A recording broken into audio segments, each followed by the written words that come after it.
أفيون الشعوب وأفيون الكرد. الجزء الأول. منذ اليوم الأول من انتشارها في إقليم كردستان، مارست البككة صنوف الاعتداءات بحق هذا الجزء المحرر من كردستان، ذلك المرض الخبيث والعدوى المتنقلة من كردستان تركيا شمال كردستان لإقليم كردستان جنوب كردستان، فقد أضرارها بالشعب الكردي هناك الدول الخاصبة لكردستان، ومن سوء حظ الكردي أن يضطر لتحمل هذا العبء الثقيل من ظلمها واستبدادها علاوة على اضطهاد المحتل واستبداده. وقد كوم موقع دار كمازي جميع جرائم تنظيمات البككة ضد الأبرياء العزل في إقليم كردستان منذ عام 2017 ولغاية يومنا هذا، ووثقها بالأدلة، وسنضعها أمام أنظار الشعب في هذا الانفوجرافيك لكي يطلع عليها عامة الشعب الكردي في الإقليم، وليعرفوا حقيقة هذه التنظيمات الخبيثة وممارساتها التي لا تقل شأنا عن ممارسات الدواعش والعصابات المافيوية في قتل الأبرياء وحرقها لأفئدة الأمهات والآباء بحرق فلذات أكبادهم أمام أعينهم، واختطافها وتهريبها للفتيات على طرق المدارس، وعشرات الجرائم الوحشية الأخرى والتي تتباهى وتتبجح بها هذه التنظيمات وتعدها مقاومة بطولية. وسنتحدث عن هذه الجرائم واحدة بواحدة، ونترك القرار لقرائنا الكرام في هل هذه مقاومة كما تدعيه البككة أم أنها مرض خبيث مستشري في الجسد الكردستاني. جرائم البككة لعام 2021. أولا، حرق مواطن حيا في سفح جبل القنديل. نوع الجريمة قتل. وقت وقوع الجريمة 14 من كانون الثاني عام 2021.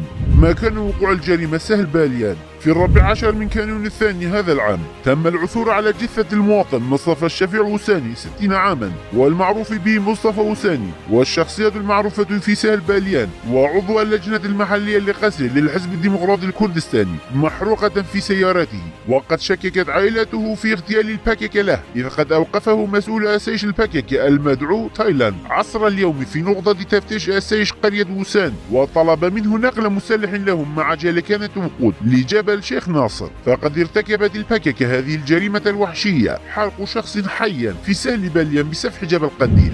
ثانيا، التهديد والاستيلاء على سيارة مواطن مدني. نوع الجريمة التهديد والنهب والاعتداء. وقت وقوع الجريمة 24 شباط عام 2021.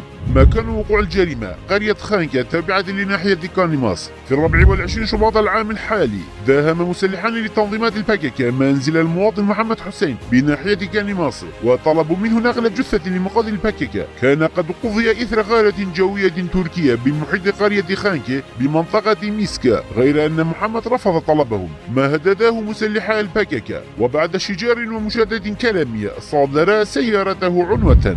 ثالثا، منع موظفي دائرة الكهرباء من حل مشكلة انقطاع كهرباء القرى. نوع الجريمة قطع الطريق أمام الموظفين الحكوميين. وقت وقوع الجريمة 4 من شباط هذا العام.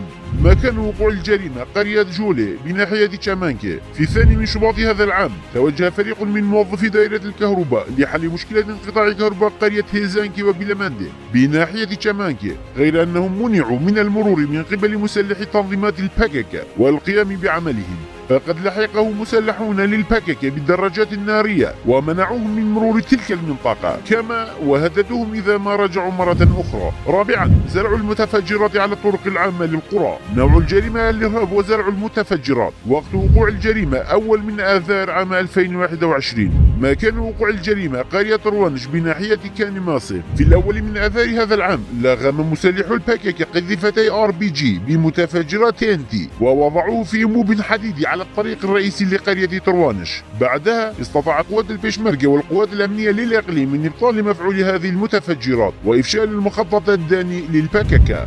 خامسا، اختطاف وتهريب مدنيين 2 بتهمة التجسس. نوع الجريمة اختطاف وتغييب. وقت وقوع الجريمة 4 كانون الثاني هذا العام. مكان وقوع الجريمة قرية بوكريسكان بسفح جبل قنديل، بعد اختطاف مسلح البككة لمواطنين مدنيين هما قرمان عبد الله الصوفي مينا وتوانا حاج الصوفي مينا في 16 من تشرين الثاني عام 2020 من قرية بوكريسكان بسفح جبل قنديل. قام مسلحو هذه التنظيمات بجمع القراوين في مسجد القرية يوم 4 من كانون الثاني العام الحالي، وإخبارهم بأن المواطنين المختطفين كانا جاسوسين، كما وأخبروا أهالي القرية بأنهم سينشرون اعترافاتهما، غير أن الحقيقة هي أن ذلك كان مجرد سيناريو لترهيب الناس وتهديدهم، وما زال مصير هذين المواطنين مجهولا لغاية الآن.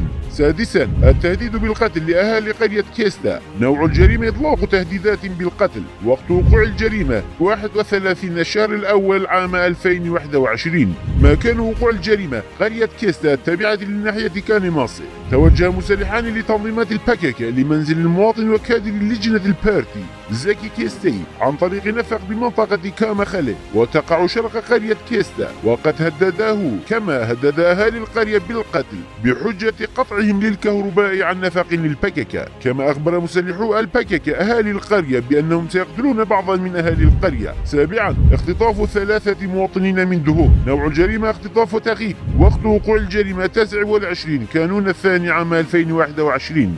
مكان وقوع الجريمة منطقة بارواري بالا بحدود ناحية كانماصي. في 29 كانون الثاني لهذا العام اختطف مسلحو الباكيكا 3 مواطنين من محافظة دهوك، وهم كل من بارزاني عمر محمد من قرية أورا، وهضال عبد الله أحمد من قرية أورا، وأرمانج زياد محمد من قرية تلال. كانوا قد قصدوا المنطقة للسياحة، وقد اقتادتهم الباكيكا وأخذت صورهم ونهبت هواتفهم المحمولة، كما وهددتهم بالقتل. ثامنا، قطع الطرق العامة على المواطنين والاستيلاء على مركباتهم. نوع الجريمة الاستيلاء على مركبات المواطنين والنهب والاستبداد. وقت وقوع الجريمة 21 من الشهر الأول عام 2021. مكان وقوع الجريمة الطريق الرئيسي لجبل سادة بحدود ناحية بجيل. في 21 كانون الثاني لهذا العام تمركز 12 من مسلحي الباكيكا على الطريق الرئيسي لجبل سادة بناحية بجيل، ومنعوا المواطنين من التنزه في المناطق الثلجية. وقد طالب المسلحون من بعض الأهالي إعطاءهم سياراتهم لمزاولة بعض أعمالهم بها، غير أن الأهالي رفضوا، ما أجبروا الأهالي على العودة وعدم السماح لهم بالعبور من تلك المنطقة. تاسعا، حفر نفق في القرية وإصابة 3 مواطنين. نوع الجريمة تحركات وممارسات الباكيكا داخل القرى. وقت وقوع الجريمة 22 من كانون الثاني عام 2021. مكان وقوع الجريمة قرية جيري التابعة لناحية شامانكي. حفر مسلحو تنظيمات الباكيكا نفقا بالقرب من قرية جيري التابعة لناحية شامانكي، وهذا ما تسبب باستهداف المقاتلات الحربية التركية لتلك النفق في 22 كانون الثاني العام الجاري، وقصف القرية، ما أسفلت الغارة عن إصابة 3 قرويين وتدمير 4 مركبات لهم.